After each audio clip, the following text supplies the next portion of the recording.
If you have ever been blamed for something you did not do, Marin Vale was about to make you feel very, very understood. Unfortunately for Marin, her problem was not a missing coin, a broken window, or a rude aunt with too much free time. Her entire pack believed she had stolen the voice of Prince Rowan, the only child in the kingdom who had ever looked at her like she was worth saving. So there she knelt in the royal moon court, inside a circle of silver dust that burned against her skin like a promise of erasure. The moon ledger lay open before her on a black stone altar.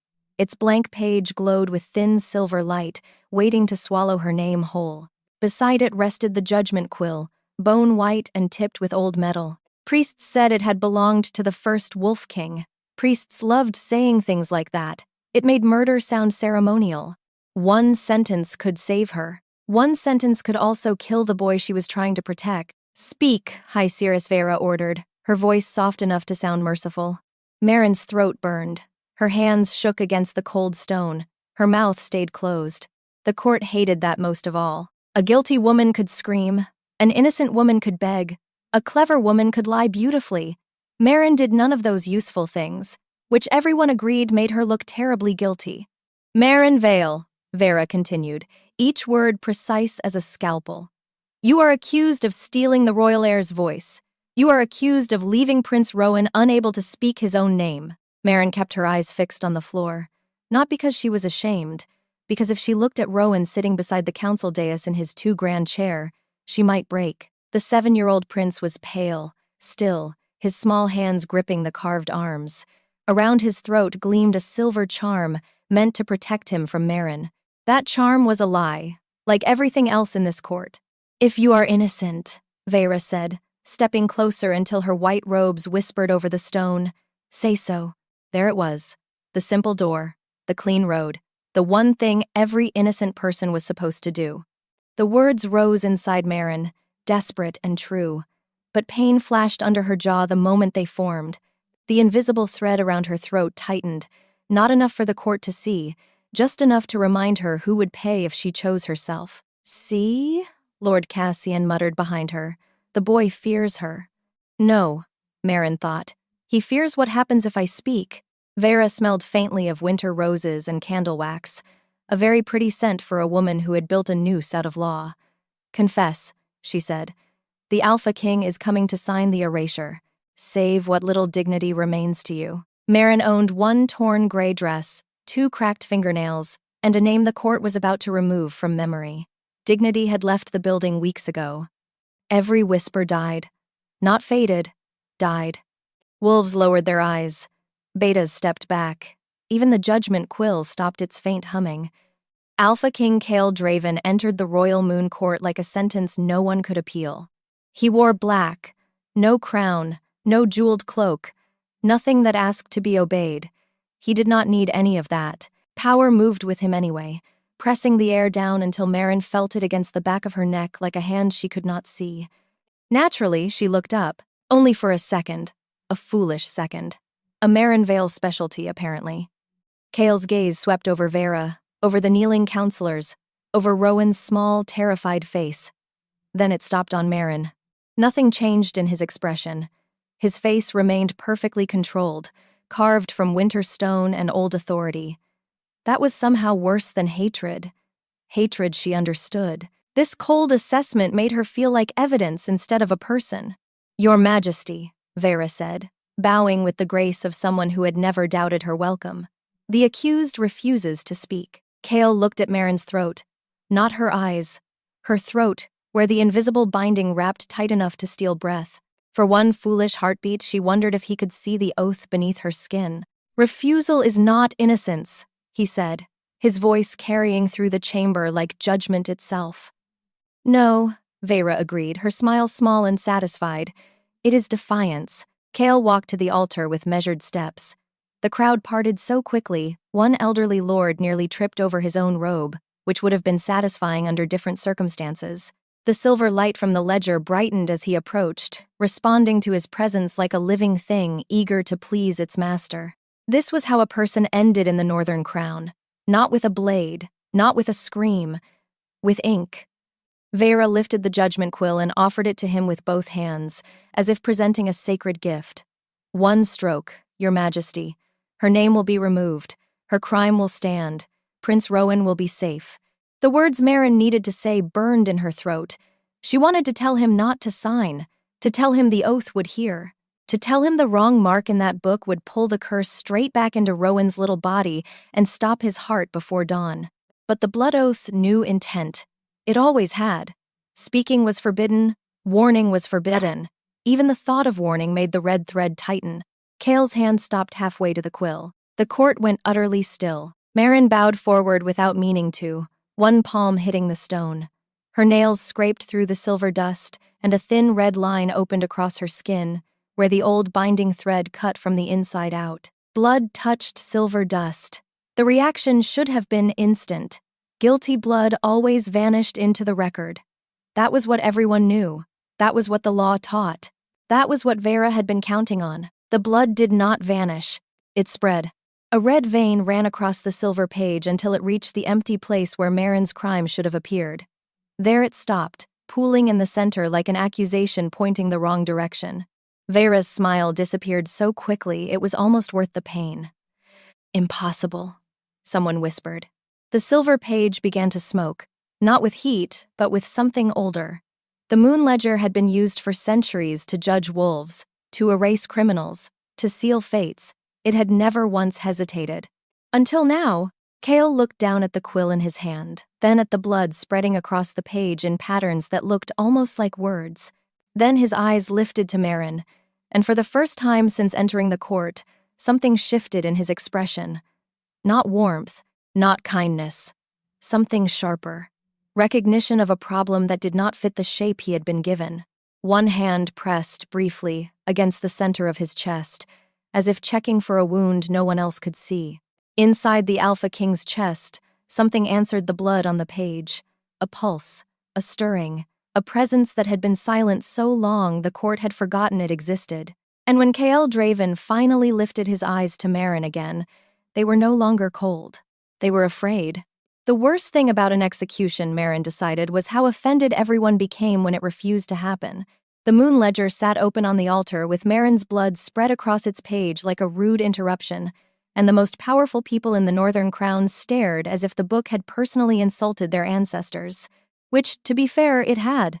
Alpha King Kael Draven still held the judgment quill, though his grip had tightened until his knuckles went white. One half of a previous quill lay on the floor where it had fallen with a sound too small for something that had just ruined a death sentence. High Cirrus Vera recovered first.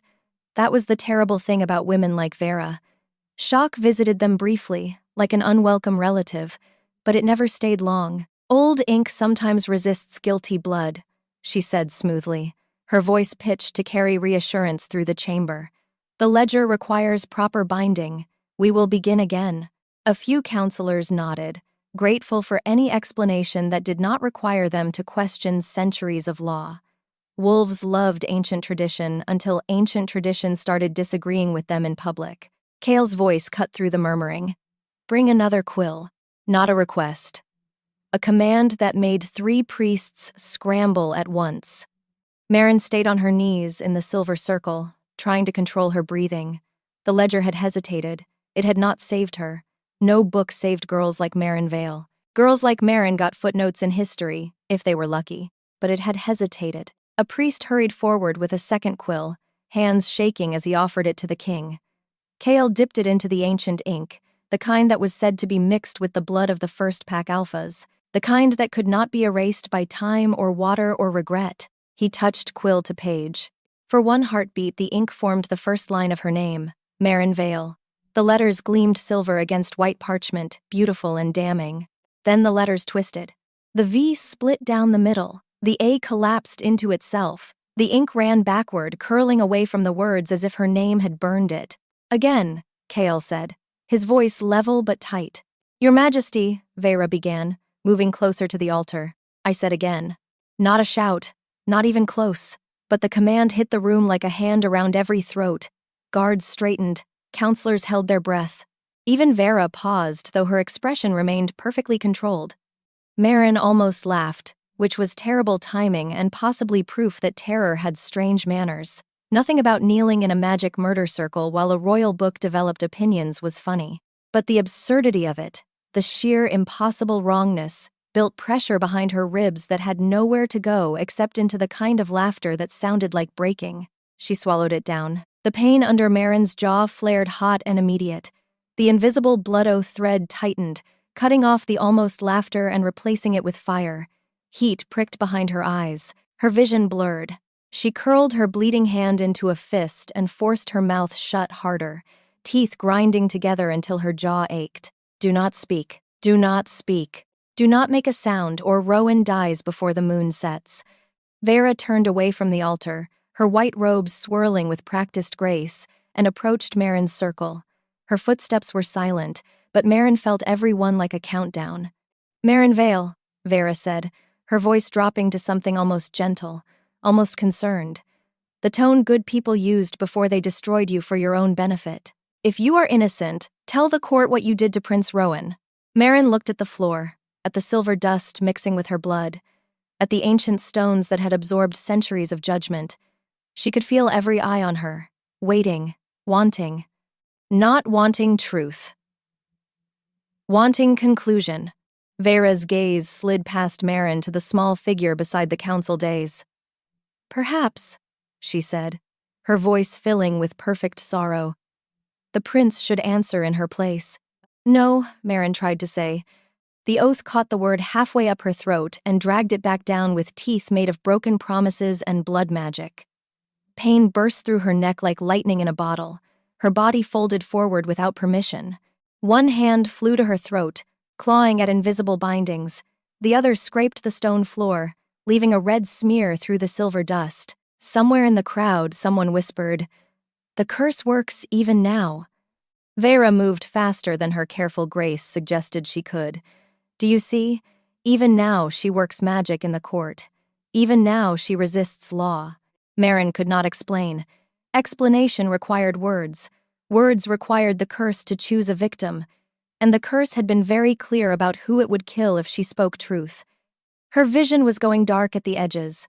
The pain in her throat felt like swallowing glass and fire together. Through the roaring in her ears, she heard footsteps approaching, sensed movement, felt the temperature in the room drop as something vast and dangerous focused its attention on her. Then a hand caught her arm. The touch was careful, controlled, cool enough to cut through the burning in her throat. Marin's eyes snapped open. Cale Draven knelt beside her in the silver circle, one hand supporting her arm, his face close enough that she could see the hard line of his jaw, the way his gray eyes had gone sharp with something that was not quite anger. People made space before they realized they were doing it, an instinctive retreat from an alpha who had stepped into a judgment circle without permission, without invitation, without any of the ceremony that should have preceded such a profound break in protocol. Still, the contact sent a shock through the air that had nothing to do with breaking rules. Marin felt it like touching lightning that had decided not to kill her. Yet, his eyes lowered to the red mark circling her wrist, barely visible beneath the torn sleeve of her dress. It had not been visible before, but where his thumb hovered near her pulse, the mark glowed beneath her skin like old scars, remembering their wounds. "Who bound you?" Cale asked, his voice too quiet for the court to hear. The question struck Marin harder than an accusation would have, harder than hatred, because it assumed something the court had never bothered to consider, that someone had bound her, that she had not chosen this silence, that her voicelessness was a weapon pointed at her instead of one she wielded. Vera answered before Marin could fail to. "Your Majesty, desperate criminals often mark themselves to invite pity. It is an old trick, and a poor one." "You said she refused to speak," Cale said, still looking at Marin's throat where the red marks were fading back beneath skin. "She does." "No." His voice dropped into something rougher, like stone grinding against stone. "She tried." The court went silent in a new way, not the expectant silence of waiting for execution, the uncomfortable silence of people realizing they might have to reconsider something they had already decided was true. Vera's smile came back, but it sat wrong on her face now, too sharp at the edges. "A performance, Your Majesty. Surely you see. The ledger refuses my signature." Kale interrupted. Her blood does not vanish as guilty blood should, and when she attempts speech, her body reacts as if struck. He paused, his thumb moving slightly against Marin's wrist where the binding mark pulsed. That is not guilt, that is compulsion. Your Majesty. Step back. Vera stepped back. So did the guards.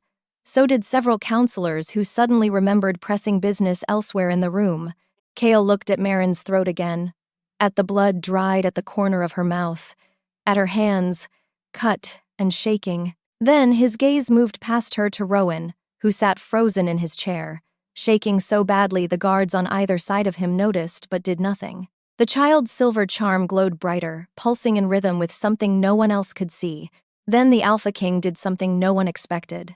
He did not pull her to her feet romantically.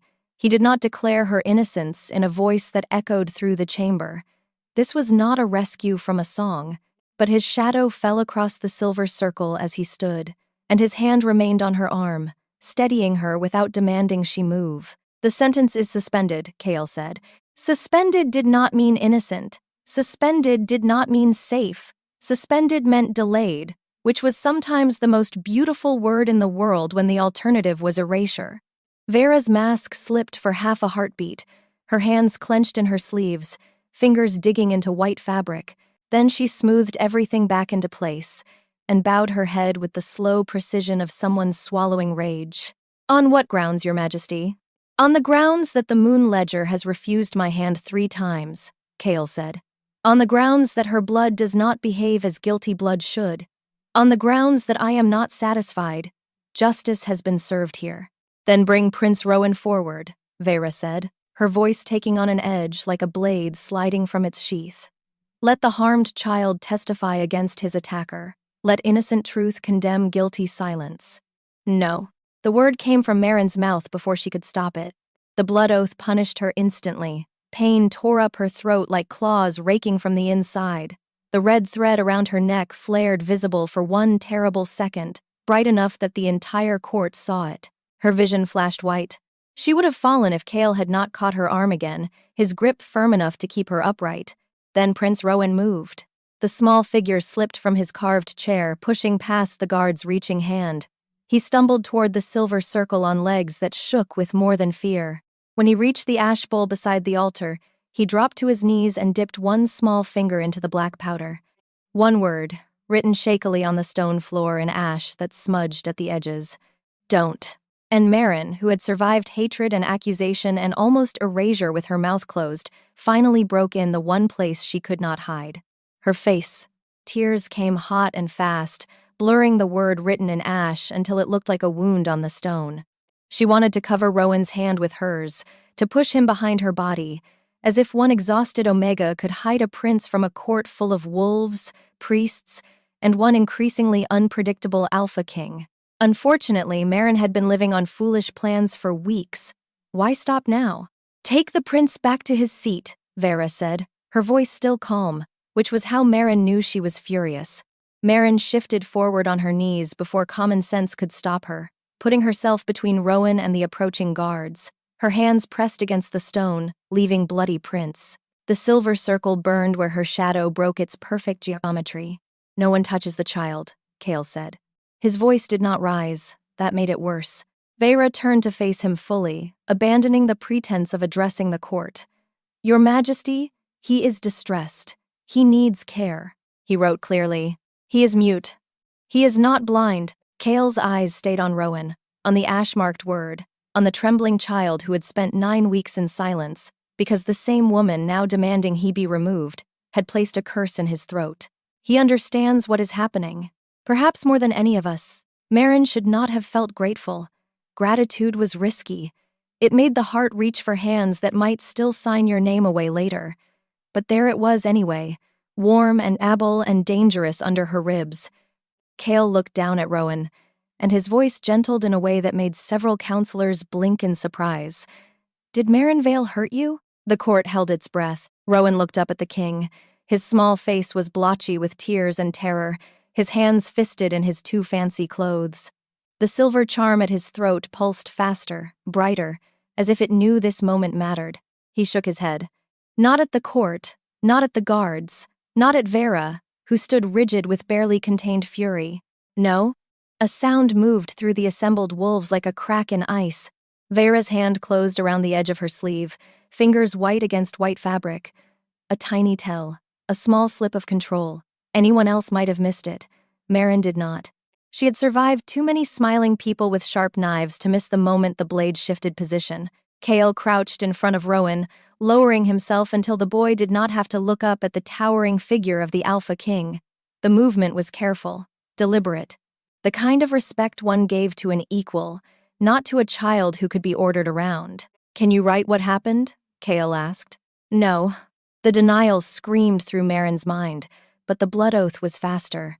The red thread under her skin tightened so sharply, her fingers curled against the stone without permission. Pain climbed her throat, wrapping around her windpipe like a hand determined to squeeze. The hidden red mark around her neck rose to the surface, burning like a collar made of old promises and malicious intent. Maren folded forward, both hands flying to her throat. Heat flashed under her skin from jaw to collarbone. She could not breathe, could not think past the fire consuming her from the inside out. Vera stepped in front of her at once, white robes billowing. "Enough. She is manipulating him, using her binding to prevent the child's testimony. Do you see, Your Majesty? This is her power. This is why she must be erased. Move." The single word carried so much command that Vera actually took a step backward before catching herself. Cale stood slowly, his attention split between Rowan's terrified face and Maren's gasping form. "I said move." That time the command did not press down on the room with brute force. It was colder, more final. The tone of a king who had stopped asking. Vera moved. Maren stayed on her knees, breathing in harsh little pulls that hurt going in and hurt coming out. The mark at her throat faded as soon as she stopped fighting the compulsion, sinking back beneath her skin where it could hide and wait for the next time she tried to speak truth. But not before Cale saw the shape of it, the pattern of the binding, the way it wrapped around her throat like a necklace made of consequences. His eyes narrowed, focusing on the marks with an intensity that made Maren's skin prickle, not with fear, with the uncomfortable sensation of being seen by someone who might actually understand what he was looking at. She hated that. She hated pity. She hated suspicion. She especially hated this new thing in his face, this sharp, silent calculation that might become mercy if she was very unlucky. Mercy in a court like this was just another word for leverage. Cale took a breath as if to speak, then stopped. His hand lifted, reaching toward her, then froze in midair halfway between them. "Good," she thought through the pain. "Stay away. Do not touch me again. Do not make this more complicated than it already is." Then Rowan crawled into the silver circle. The supposed victim moved past the guards who were too shocked to stop him, past Vera's reaching hand, past every rule about contaminating the judgment circle with innocence. He pressed himself against Maren's side and curled his small fingers into her torn sleeve, holding on like she was the safest thing in the room. That was the trouble with children. They ruined sacrifices by loving you at inconvenient times. "You protected him," Cale said, and it was not a question. Maren said nothing. The oath would punish her for confirmation and for denial. Silence was the only option that did not end in blood. Vera seized on the silence immediately. "You see? She denies even that. Her guilt twists everything she touches." "No," Cale said, his voice quiet but absolute. "She is not denying guilt. She is denying protection." He paused, eyes still on Maren. Because admitting she protected him would reveal what she protected him from. The red thread around Maren's throat pulsed once. A warning, a promise. Cale's face tightened. His hand moved to his chest again, pressing against the place where his heart should beat, but something else seemed to live. Something that had been silent for 9 years but was stirring now, responding to the oath's pain like an echo answering a call. Pain flickered through his expression at the exact moment the oath burned through Maren's throat. Their eyes met. Understanding passed between them, sharp and unwelcome and entirely too complicated for a woman about to be erased. "The prince must be removed," Vera said, stepping toward Rowan with determination replacing her earlier caution. "Leave the child where he is," Cale commanded. "This is improper. So is a ledger refusing an execution." Kale's voice carried through the chamber, pitched for every ear to hear. So is blood that spreads instead of vanishes. So is a woman who attempts to speak and cannot. His gaze swept the assembled court. Tell me, which impropriety troubles you most? A few counselors looked personally offended by the logic. Most looked uncomfortable, which was at least honest. Kale ignored their discomfort and turned to face the full assembly. His voice carried absolute authority, the kind that came from bloodlines so old they were written in the foundations of the kingdom itself. Seal the court. No one leaves. No one speaks to the prince. No one questions Meryn Vale without my order. Your Majesty, Lord Cassian began, this is unprecedented. So is today, Kale said. Seal the doors. Guards moved to obey. The sound of heavy wooden doors closing echoed through the chamber like the beginning of a new kind of judgment, one where the questions might actually be asked before the answers were erased. Kale stepped closer to Meryn's circle. She could not move back. Rowan was pressed against her side. The silver dust burned beneath her knees. The blood oath waited in her throat like a hooked blade, eager to fulfill its purpose. The Alpha King looked at the fading red mark on her skin, then at his own hand still pressed against his chest, then at the small child clinging to the woman the court had condemned. When he spoke, his voice dropped low enough that only Meryn, Rowan, and perhaps Vera heard it. What happens if she speaks? Silence answered him. Meryn's, because she had no choice. Vera's, because answering would reveal too much. That was wise, because the Royal Moon Court looked ready to faint from the first question. 2 would be excessive. But Meryn knew the answer. Vera knew the answer. Rowan, poor, terrified child, knew enough to press his face into Meryn's sleeve and shake like a leaf in a storm. Everyone else in the room only knew that the Alpha King had just asked a question no one wanted examined. Vera recovered her composure with the ease of long practice. She arranged her features into patient concern, the expression of a wise elder dealing with a king who did not understand the burden of his own mercy. Your Majesty, she said, her voice soft and heavy with regret. This girl has already corrupted the court with forbidden binding. If she speaks, she may cast again. She may influence your judgment as she has influenced the child. As if Meryn had chosen any of this. As if she had woken up one morning and thought, yes, today I shall ruin my throat, lose my name, and become the most hated woman in the kingdom. An ambitious schedule, really. Kale's jaw tightened, but he did not argue with Vera directly. Instead, he looked at Meryn with those winter-gray eyes that seemed to see too much. She will not speak here, he said. Vera's smile thinned at the edges. Then how will she be judged if she will not speak and cannot be questioned? By a court that has not already decided the verdict, Kale said. By a court that can examine the binding around her throat before assuming it is decoration. His eyes stayed on Vera. By a court that wonders why you are so eager to silence someone who is already voiceless. There it was. A challenge wrapped in protocol. A delay with teeth. Still, it changed the room. The counselors began whispering at once, heads bent together in urgent conference. Priests clutched their ceremonial sleeves.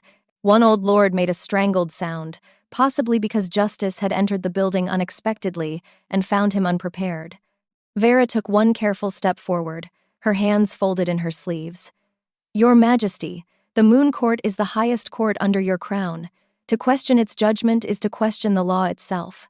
And today the law has failed to obey my hand, Kale said, gesturing to the ledger with its blood-stained page and refused signatures. 3 times I attempted to sign her erasure.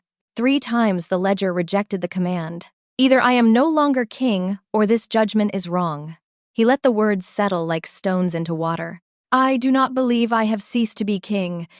Therefore, the judgment is suspect. Kale turned to the guards flanking the altar. Prepare a royal transfer. Meryn Vale will be held in my personal custody until the ledger can be properly examined and her binding identified. The word custody hit the court like a second sentence. Custody was not freedom. Custody was a cleaner cage, a prison with better locks and more important people pretending it was not a cage.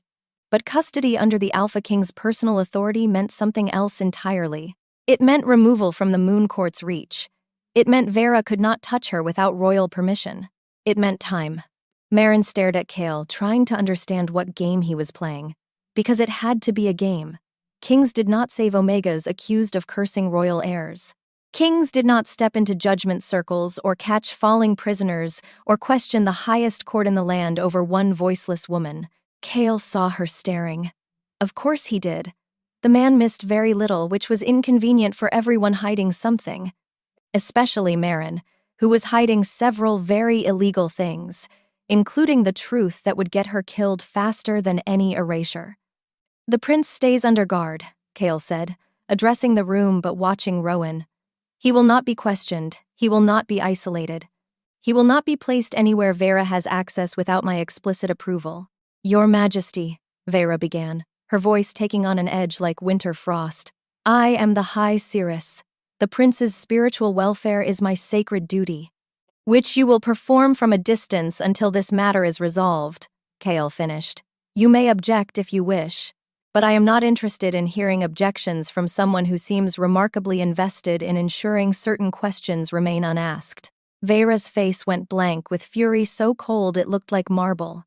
She bowed her head slowly, precisely, each movement controlled with the kind of restraint that promised violence later. "As you command, Your Majesty." But her eyes, when they lifted to Marin, held the promise of something far worse than erasure. Revenge could wait. Vera had time.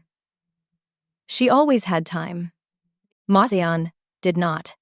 Rowan made a small, broken noise, too soft to be a word but too desperate to be ignored. His fingers tightened in Marin's sleeve, and she could feel him trembling against her side. Marin bent her head until her forehead touched his, the only comfort she could offer without words. She could not tell him it would be all right. That would be a lie, and she had already spent too much pain protecting truths that no one wanted to hear. Instead, she pressed 2 fingers over her heart, then touched them to his. The gesture was small, intimate, the kind of thing that passed between 2 people who had survived something together and needed no words to remember it. Rowan understood. His small hand came up to mirror the gesture, 2 fingers on his heart, then reaching toward hers. Kale looked away first. That was interesting. Or it would have been interesting if Marin had not been dragged to her feet by 2 guards who clearly considered her contagious. Their hands closed on her arms, not gently, lifting her from the silver circle with the kind of efficiency that came from escorting many condemned prisoners and seeing no reason to treat this one differently. Kale's voice cut through the movement like a blade through silk. "Stop." The guards froze. He did not rush forward. He did not snarl. He did not do any of the dramatic alpha things that storytellers loved and sensible people feared. He simply stood in place and let the temperature in the room drop until frost might as well have formed on the stones. "Release her," Kale said. The guards released Marin so quickly she stumbled, her legs unsteady after kneeling in the silver circle for hours. She caught herself against the edge of the altar, palms flat against cold stone, breathing hard. "No one touches her without my order," Kale said, his voice carrying through the chamber with absolute authority. "No one restrains her. No one lays hands on her for any reason unless I command it. She is under royal protection now, and anyone who forgets that will answer to me personally." The court went quiet again. But this silence was different. Confused. Uncertain. Scandalized, perhaps. Royal protection for a criminal? For the woman accused of cursing the prince? For an Omega with no name, no family, no status worth protecting? It made no sense. Unless... Marin saw the thought move through the court like wind through grass. The whispers started immediately, quiet but spreading fast. The Alpha King had stepped into her circle. He had touched her. He had questioned the court on her behalf. Now he was declaring her under his personal protection. Either she had bewitched him, or something else entirely was happening. Marin wanted to laugh at that too. Bewitched. As if she had that kind of power. As if any woman in her position could bewitch a king into destroying his own court's authority. But laughing would require breath, and breathing still hurt. Kale gestured to the guards. "Escort her to the royal holding wing, the north gallery. Prepare a chamber with proper accommodations." "Your Majesty," one guard began hesitantly, "should we chain?" "Did I mention chains?" Kale asked. "No, Your Majesty." "Then do not add them." The guards bowed and moved to flank Marin, careful this time not to touch her. They waited for her to walk on her own, which was almost funny because her legs felt like they belonged to someone else. Marin took one step, then another. Each movement felt like walking through deep water. Evidence, she reminded herself. Not woman, not innocent, not saved. Evidence. The Alpha King needs you alive to understand what happened. That is all this is. Do not mistake necessity for kindness.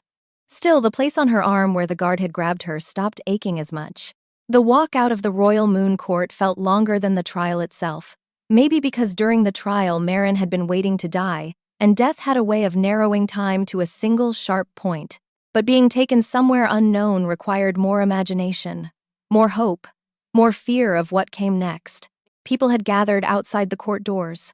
Servants, minor nobles, city wolves, petitioners who had smelled scandal and come running like carrion birds to fresh meat. Scandal did have a scent, Marin had learned over the past weeks.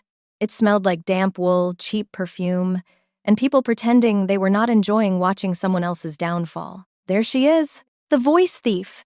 She should be erased! Someone stop her! The crowd pressed closer, voices rising into a cacophony of rage and fear and righteous hatred. Marin kept her head down, following the guard's path through the mob. Someone threw something. A rock. No, not a rock. A little wooden toy.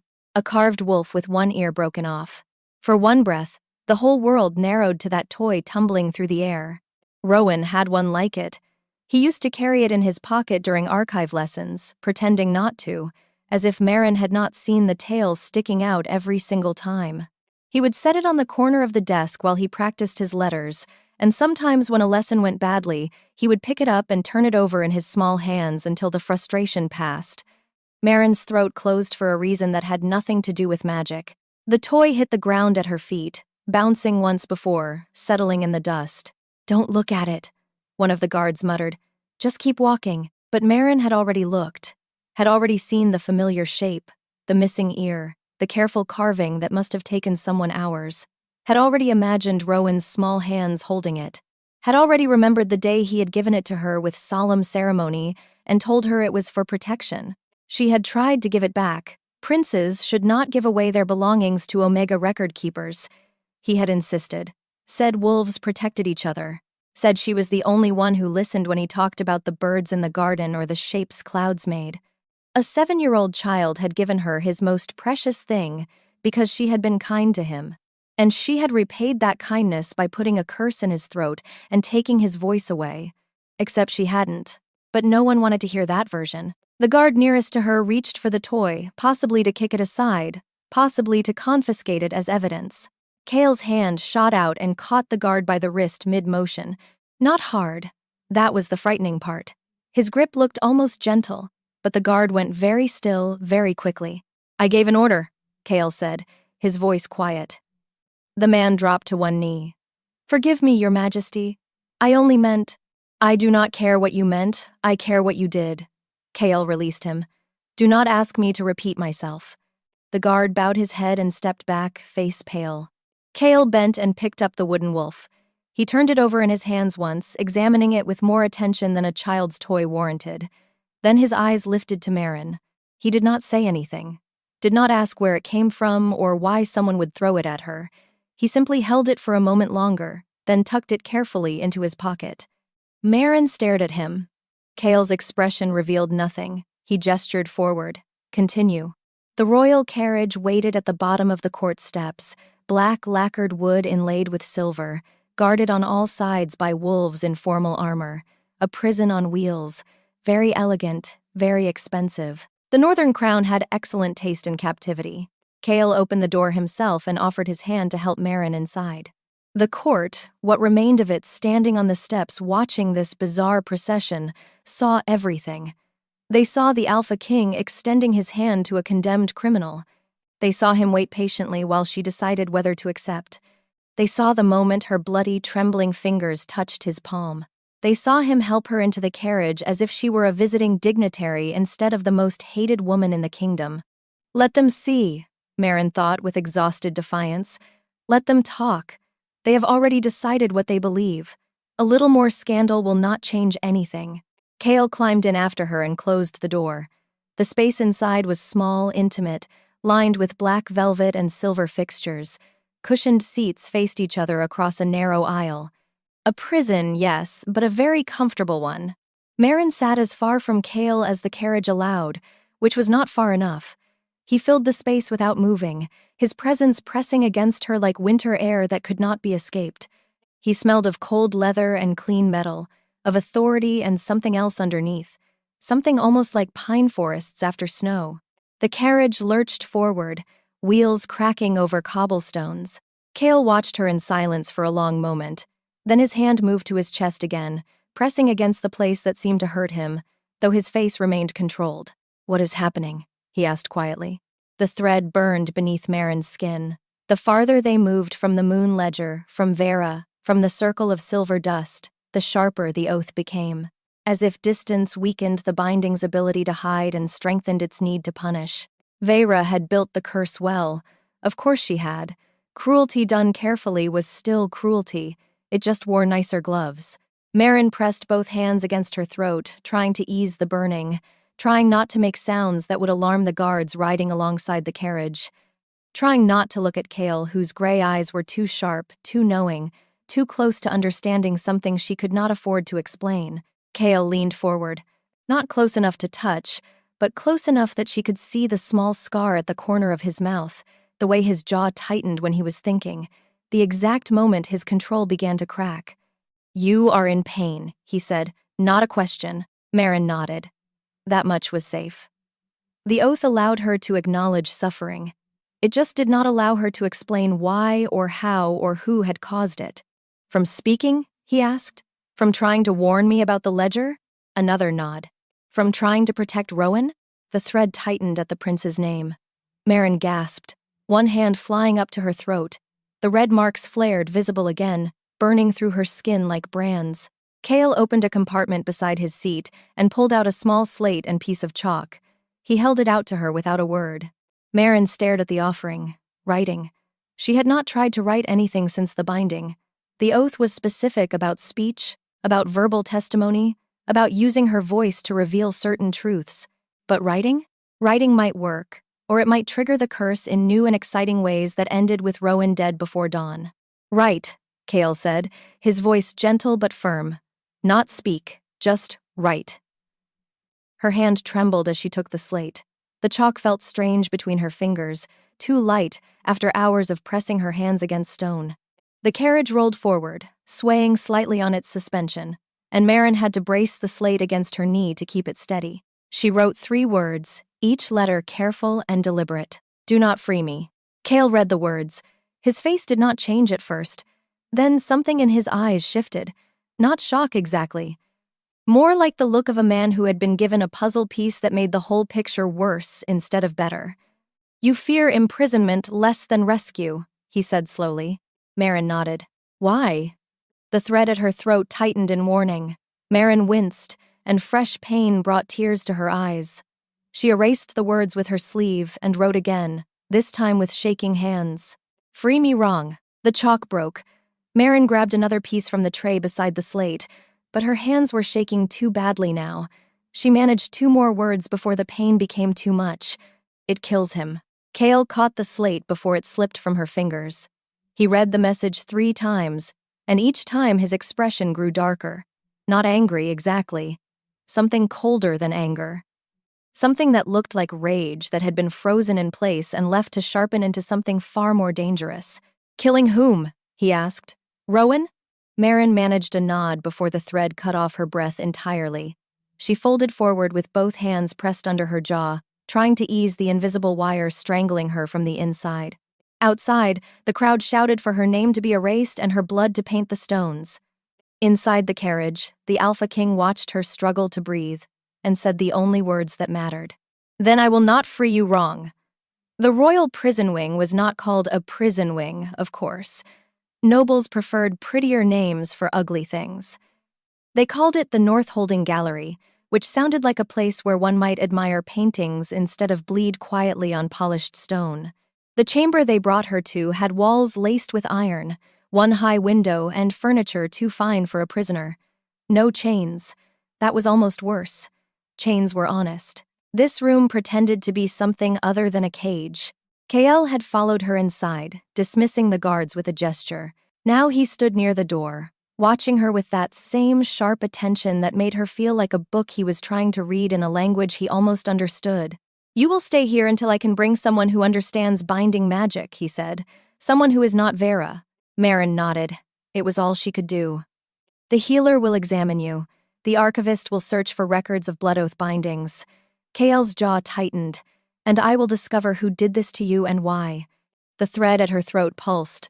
A warning. A reminder. Do not tell him. Do not write it. Do not even think too loudly about the woman in white robes who had knelt beside a dying prince 9 weeks ago and offered Maren a terrible choice. Let the child die, or take the curse yourself. Some choices were not choices at all. Kael moved closer, studying her face. You know who bound you. Not a question. A statement. Maren looked away. That was answer enough. You know, he said again, and you cannot say, because naming them would trigger the curse. Another pulse of pain. Another warning. The oath did not like being discussed even in general terms. Kael's hand went to his chest again. This time he pressed hard enough that his fingers went white. Pain flickered across his face, brief but sharp, and Maren understood something that made her blood run cold. The bond between them was not one-sided. When the oath hurt her, something in him responded. When she struggled to breathe, his chest tightened. When her throat burned, his heart ached. It should not be possible. Blood oaths were personal magic, targeted, specific. They did not spread. They did not share pain between strangers. Unless they were not strangers. Unless something deeper had connected them. Something neither of them had asked for or wanted. Maren stared at Kael with new understanding, and he stared back with the same dawning horror. You feel it, she mouthed, though no sound came out. His jaw clenched. I feel something. Since the moment you bled on the ledger. His voice dropped. Since before that, perhaps. I have felt something wrong for 9 years, and today when you tried to speak, I felt it wake. 9 years. The same amount of time, Rowan said in his small, careful letters. The same amount of time since something had happened at a winter rite that no one would discuss. The same amount of time since Kael's wolf had gone silent. Maren's mind raced through possibilities she did not want to consider, could not afford to consider. Because if Kael's curse and Rowan's curse and her binding were all connected, then this was not just about one Omega protecting one child. This was about something much larger, much older, much more dangerous. I need you to trust me, Kael said quietly. I know that is asking the impossible. You have no reason to trust any king, especially not one whose court just tried to erase you. But I need you to believe that I want the truth, whatever it is, even if it destroys me to hear it. Maren looked at him for a long moment, at the hard lines of his face, at the shadows under his eyes that spoke of years without proper rest, at the hand pressed against his chest where something that should have been a wolf stirred with uncertain recognition. Then she picked up the slate again and wrote 4 words. Your wolf was stolen. Kael read the words and went absolutely still, not moving still, not breathing still, the kind of still that came before violence or grief or both. Explain, he whispered. Maren wrote again, her hand steadier now despite the pain. 9 years ago, winter rite. Someone took it from you. Who? Cannot write her name? Will kill Rowan. Kael's eyes closed. His breathing came harsh and controlled, each breath a deliberate act of will. When he opened his eyes again, they had gone hard as winter stone. The same person who bound you. Maren nodded. The same person who cursed Rowan. Another nod. Someone in the court. Someone with power. Someone who has been lying for 9 years while I have lived half a life thinking my wolf abandoned me out of shame or weakness or both. The words came out flat, controlled. But underneath was rage so cold it could freeze a kingdom. Kael turned away from her and stood facing the window, hands clenched at his sides. For a long moment he said nothing. Then his voice came, quiet and terrible. I will find out who did this. I will unravel every thread of this curse. And when I do, there will be a reckoning that makes today's trial look like mercy. Maren believed him. That was the problem. She believed him entirely. The healer arrived within the hour. Soren was his name, a thin man with silver hair and ink-stained cuffs who looked nervous enough to faint when Kael gestured him toward Maren. Behind Soren came Archivist Elian, rounder and older, carrying 6 books and wearing the fragile hope of not being executed for knowing too much. Examine the binding, Kale ordered. Find the pattern. Tell me everything. Soren approached Maren slowly as if she might bite. My lady, may I? Maren nodded, too tired to be afraid anymore. Soren held up a small mirror of black glass near her mouth. Breathe out, please. She did. The mirror fogged with her breath, and the fog turned red. Not blood red, curse red. The color of old magic and older promises. Oh, Soren said softly. Kale turned from the window. That is not a diagnosis. No, Your Majesty. Soren swallowed hard. It is shock. This is blood oath binding. Old form, deep root, not decorative, not new. Can you break it? Kale asked, his voice tight. Soren and Elion exchanged a look, the kind of look people shared when the answer was going to be bad, and the person asking could execute them for bringing bad news. It can be cut, Soren said carefully. But what? But if the binding is cut wrong or cut before the anchor is released, the original curse may return to its first target. Soren's voice dropped. The child. Kale went still again, meaning if we free her incorrectly, Rowan dies. Yes, Your Majesty. The room was silent except for Maren's careful breathing and the soft crackle of the fire in the hearth. Outside, the sun was setting, painting the chamber in shades of orange and red that looked almost like blood on the walls. Kale crossed the room to stand before Maren. He lowered himself to one knee, putting his eyes level with hers. The gesture was so unexpected, so improper for a king, that even Soren made a small sound of shock. Did you choose this? Kale asked quietly. Did you take the curse willingly, or were you forced? Maren's hand trembled as she reached for the slate. She had told no one this part. Not even Rowan knew how it had really begun. But something in Kale's eyes, in the careful way he knelt before her, in the fact that he asked instead of assumed, made her want to try.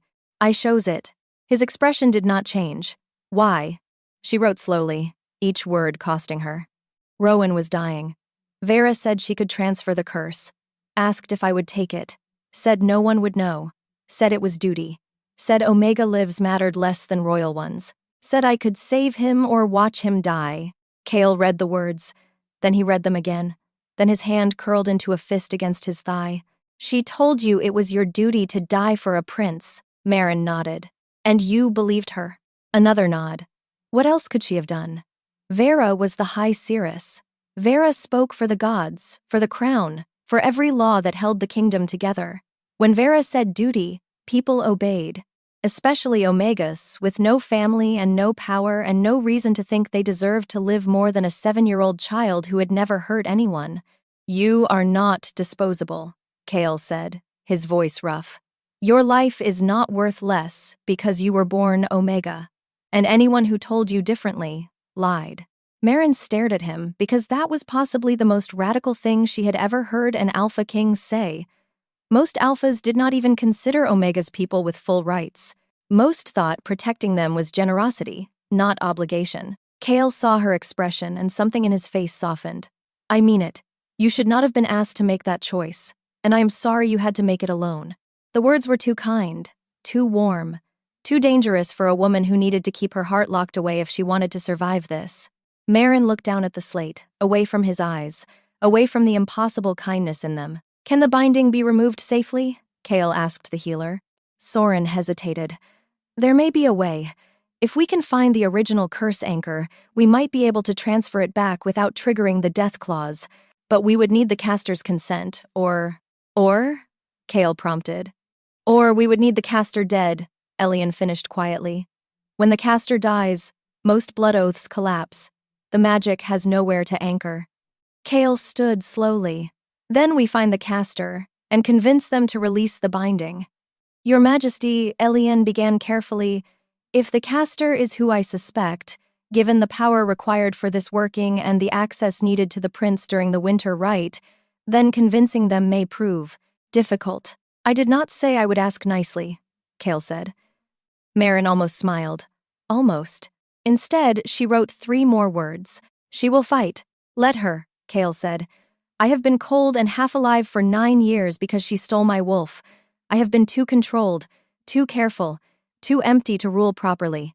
And now I discover she has been using Omegas as shields, binding children with curses, and perverting the moon court into her personal execution chamber.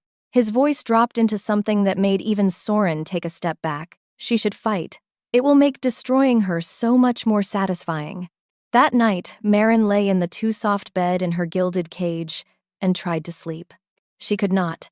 Every time she closed her eyes, she saw Rowan's small face, heard his silent pleas, felt his arms around her waist as he sobbed without sound. She had saved him once, but the curse was still in him, dormant, waiting. If Vera discovered that Kael knew about the binding, she might trigger the failsafe, might kill the child out of spite or self-preservation. Maren sat up, breathing hard, one hand pressed to her throat where the thread burned even in rest. A soft knock came at the door. Before she could respond, it opened, and Kael stepped inside. He wore no crown, no formal clothing, just dark trousers and a loose shirt that made him look younger, more human, less like the untouchable king who had knelt in a judgment circle. "You should be sleeping," he said. Maren gestured to the bed, to the room, to her own anxious form. Should be was not the same as could. Kael closed the door behind him and approached slowly. "I could not sleep either. Every time I close my eyes, I feel it. The place where my wolf should be. Empty. Gone. Stolen." He sat on the edge of the bed, not close enough to crowd her, but close enough that she could feel the shift in temperature. He was warmer than she expected. Not cold like the winter king of legend. Almost human. "Tell me about him," Kael said. "Rowan, how did you meet him?" Maren reached for the slate she had kept beside the bed. Writing came easier now that the first barrier had been broken. "I was assigned to the Royal Archives 2 years ago. He would visit to practice reading. He liked the quiet, liked the birds outside the window, liked when I would read to him about old kings and ancient wolves." Kael read the words, and something in his expression softened. "He is a good child, smart, braver than people give him credit for." Maren wrote again. "He reminded me why I wanted to live. After my family died and I had nothing, he gave me someone to protect, someone who needed me." "You had no one?" Kael asked. "No one. I was the last of my line. Omega. No mate, no pack, just me. And now you have a king who owes you a debt he can never repay," Kael said quietly. "You saved the heir to my throne. You took a curse meant for him. You suffered 9 weeks of isolation and hatred and trial while protecting him with your silence." He reached out slowly, giving her time to pull away, and took her hand.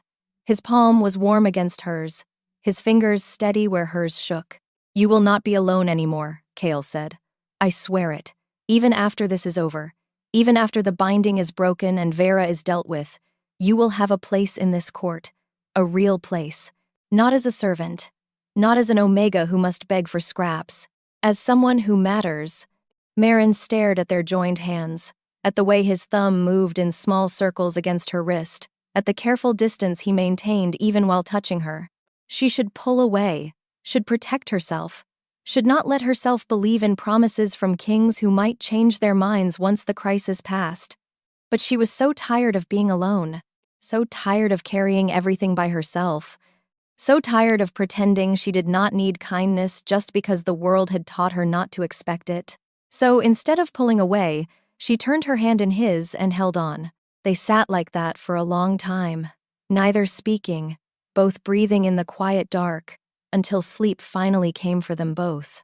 The next morning, everything changed. A guard burst into the chamber just after dawn, face pale, words tumbling over themselves. "Your Majesty, the Moon Ledger. It has opened again." Kael was on his feet instantly. "Open to what?" "A page, a name, not Maren Vale's, someone else's." "Whose?" The guard swallowed. "High Seeress Vera's, Your Majesty." The court assembled in chaos. No one had been summoned, but word had spread faster than wildfire through a drought-dead forest. When an ancient book of law decided to start naming people without prompting, wolves tended to pay attention. Maren stood beside Kael on the dais, no longer in the judgment circle, no longer kneeling. She wore clean clothes now, simple but well-made, and her hair had been washed and braided by a servant who had whispered apologies for believing the lies. It was remarkable how quickly people changed their opinions when the Alpha King publicly declared someone under his protection. The moon ledger lay open on the altar, and on its page, written in silver fire that had not been there yesterday, was a name, Vera. And beneath it, accusations written in the same ancient script the book used for judgments. Thief of wolves, binder of innocence, murderer of truth. Vera stood before the altar, her face composed but her hands clenched white in her sleeves. She had maintained her dignity through the night, through the summons, through the walk to the court under guard. But even she could not hide the fear in her eyes when she looked at that page. "This is a corruption," she said, her voice carrying through the chamber. "Someone has tampered with the ledger. Someone has used dark magic to turn our most sacred text against those who serve it faithfully." "Interesting," Kale said from his place on the dais. "That is the same argument you used against Merrin Vale yesterday. Corruption, dark magic, tampering." He tilted his head. "Tell me, Vera, when a book calls someone guilty, should we believe it? Or only when it agrees with what you already decided?" Vera's jaw tightened. "Your Majesty, I have served this crown for 30 years. I have guided kings, blessed heirs, upheld the law when others wavered. You cannot believe I would." "I believe what the evidence shows," Kale interrupted. "And the evidence shows that the ledger refused to condemn Merrin Vale, that her blood spread instead of vanishing, that when she spoke my true name, the ledger revealed her as keeper, not thief." He paused. "And now it names you as exactly what she was accused of being." "The ledger can be manipulated by those with sufficient power," Vera insisted. "Then you should understand how you did it," Kale said coldly. "Given that you are the most powerful magic user in the court." The crowd murmured. Vera's face went pale. "I did not." "Did you take my wolf?"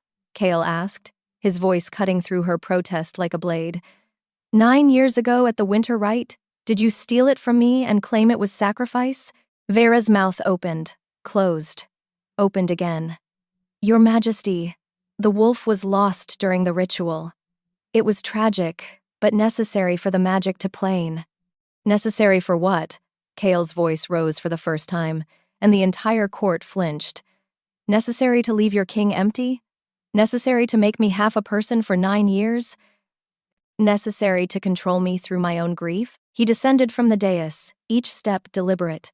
"Or was it necessary to hide what you had really done? To hide that you had taken a child's voice, a king's wolf, and an innocent woman's freedom to cover your own crimes?" Vera took a step back, then another. "You do not understand the burden I carry, the choices I must make to protect this realm." "Protect?" Merrin's voice came out rough and unused, barely a whisper, but in the absolute silence of the court, it might as well have been a shout. Everyone turned to stare at her. She had not spoken in 9 weeks, had not been able to speak without triggering the curse, had not dared to make a sound for fear of what it would cost. But now, standing beside Kale with the moon ledger's silver fire illuminating the truth, she found her voice again. "You did not protect anyone," Merrin said, each word painful but true. "You stole a king's wolf to make him weak. You cursed a child to create a crisis you could control. And you bound me to hide your crimes when I discovered the truth in the archives." Vera's mask cracked. "You stupid girl! You were supposed to die. You were supposed to take the curse and disappear quietly like the worthless Omega you are. But you fought. You survived. You made me work harder to destroy you."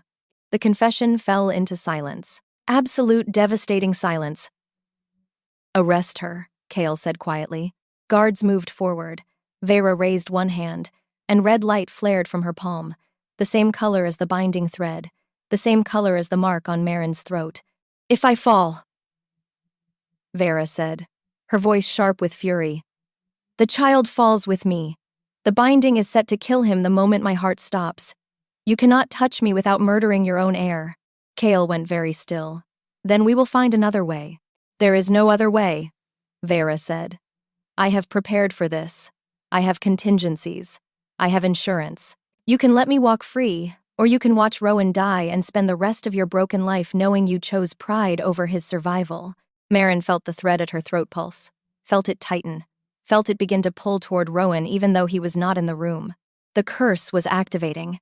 Vera was triggering it, preparing to kill them both rather than face justice. But Merrin had spent 9 weeks carrying this curse, 9 weeks learning its rhythms, its patterns, its weak points. 9 weeks feeling it wrap around her throat like a living thing with hunger and intent. And in 9 weeks, she had learned one crucial thing. Blood oaths could only bind the living. Maren looked at Cale, met his eyes, saw the moment he understood what she was about to do. "No," he said. "Maren, no." But she had already made the choice. Maren stepped forward, walked past the guards, past the cowering counselors, straight toward Vera. The red thread around her throat brightened with each step, burning, strangling, trying to stop her. She kept walking. "What are you doing?" Vera demanded. Maren stopped directly in front of her, close enough to see the fear in Vera's eyes, close enough to smell the winter roses and candle wax, and something underneath, something rotten. Then Maren did the one thing Vera had never expected. She forgave her. Not with words. She had no words left, but with intention, with will, with the absolute conviction that she would not let Vera's hatred poison her heart, even if it killed her body. The blood oath reacted to forgiveness the way fire reacted to water. It screamed, not audibly, not where others could hear, but Maren felt it scream through her bones, through her blood, through every cell that had carried it for 9 terrible weeks. The curse could not exist in forgiveness. It could not survive without hatred to feed it. It had been built on Vera's rage, sustained by Maren's fear, anchored in Rowan's innocence. But when Maren chose to forgive instead of hate, to bless instead of curse, to love the child Vera had tried to use as a weapon, the foundation cracked. The red thread around Maren's throat shattered. She gasped as air rushed into her lungs. Real air, full air, breath without pain. The curse broke apart, dissolving into nothing, leaving only Maren standing whole. And Vera, without the binding to anchor her power, without the curse to hide behind, was just a woman who had hurt too many people and run out of places to hide. "No," Vera whispered. "That is not possible.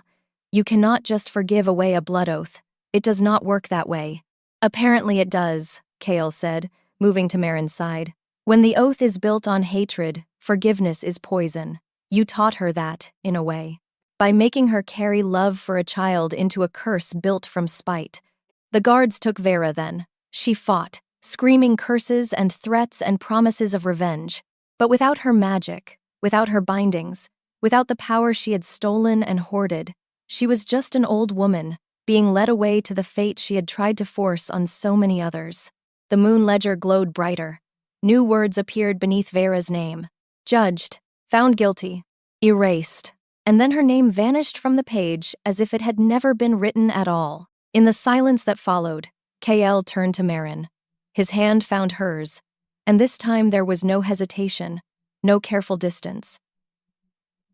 "You could have died," he said roughly. "I could have," Maren agreed, her voice still raw but real. "But I knew something Vera did not." "What?" "That I was not alone anymore." She squeezed his hand. "That I had someone worth surviving for."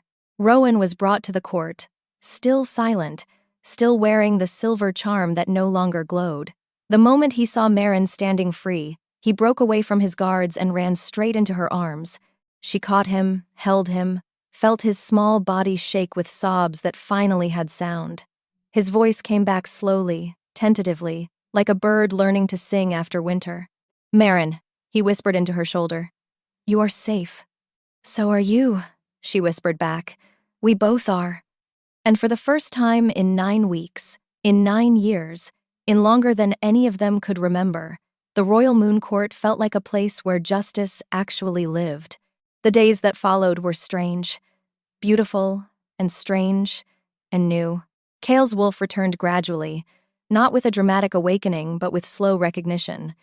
He would stand in the garden at dawn, close his eyes, and feel something ancient and powerful stir inside him. Not broken anymore, not stolen, just waiting to be remembered. Maren's voice grew stronger each day. She still carried the scars, still felt phantom pains sometimes when she spoke too long or too loudly. But she was alive. She was whole. She was free. The court did not know what to make of her. The woman they had condemned now walked the halls under royal protection.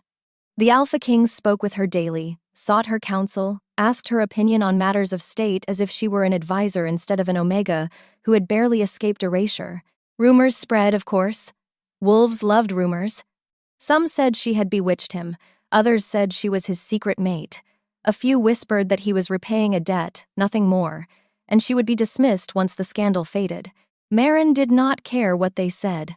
She cared that Rowan smiled again, laughed again, ran through the archives with his wooden wolf clutched in one hand, voice bright as he told her about birds and clouds and dreams he had where everyone could fly. She cared that the Moon Ledger had been sealed away for study, its power checked, its ability to erase names revoked until the council could ensure no one would abuse it again. She cared that when she woke in the night with nightmares of silver circles and invisible threads, there was always a light under Cale's door, and when she knocked softly, he always opened it. They did not speak of mates or bonds or futures. Not yet. Both of them had been alone too long, had survived too much, to rush into promises that might break under the weight of expectation. But they sat together in comfortable silence, shared tea and small stories, found ways to heal that did not require words or grand gestures. Just presence, just time, just the slow building of trust between two people who had learned that sometimes the most precious things were the ones you almost lost. 1 month after the trial, Cale found Marin in the archives. She was cataloging old records, making notes in her careful script, looking more at peace than he had ever seen her. "I have a question," he said. Marin looked up. "Ask." "The archives need a new headkeeper. Someone who knows the records, who understands their importance, who will not abuse them for power or manipulation." He paused. "Someone I trust." Marin set down her quill. "You want me to run the archives?" "I want you to do whatever you wish," Cale corrected. "But if what you wish includes managing the most important historical records in the kingdom while having an official title and a salary and a voice in the court, then yes, I am offering you the position." "Why?" "Because you are qualified. Because you love this work. Because you protected truth when it almost killed you.